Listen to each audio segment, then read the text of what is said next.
दर्शक बंधु आपण माने जेतेबेले विभिन्न मंदिर को जाइथिबे दान पात्र किंबा हुंडी उपरे आपणक नजर निश्चय पड़िथिबो। आउ आपण सेही दान पात्र रे आपणक सामर्थ्य अनुसार टंका पकाइथिबे। आउ एही सब टंका साधारणतः मंदिरर विकास और मंदिरर आनुष्ठानिक काम रे लागि थाए। तेबे दर्शक बंधु जदि एही टंका केही चोरी करी नै जाय ताहले आपण माने निश्चय रागी जिबे। दोषी विरोध रे दृढ़ कार्यानुष्ठान पाई निहाती दाबी करिवे।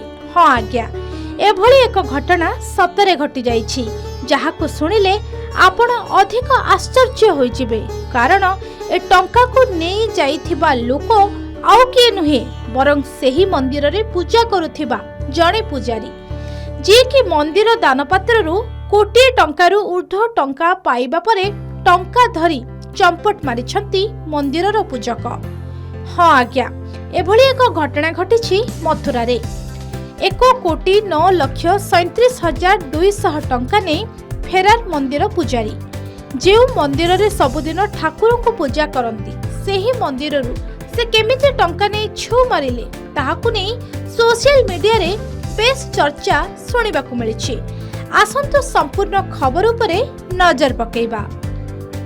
गोवर्धनर माउसी गंगा मुखारबिंद मंदिर रे एभली एक घटना देखिबाकु मिलुछि। 1,09,00,000 टंका नै फेरार होई जाइछि एही मंदिरर जणे पूजक।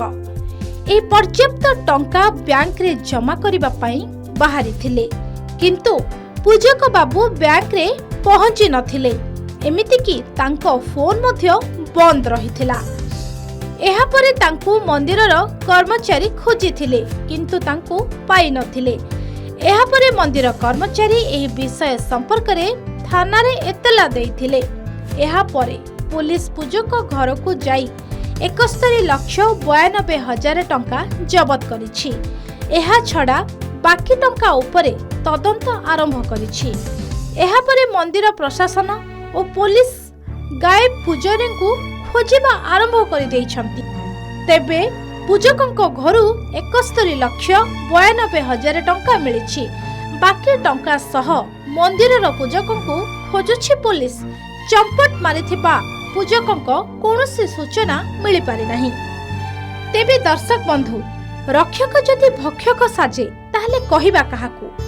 एभली घटना जेतेबेले आखि आगको आसी थाए सेतिके बेले भक्त और श्रद्धालुंक मनरे एक गभीर आघात होई थाए।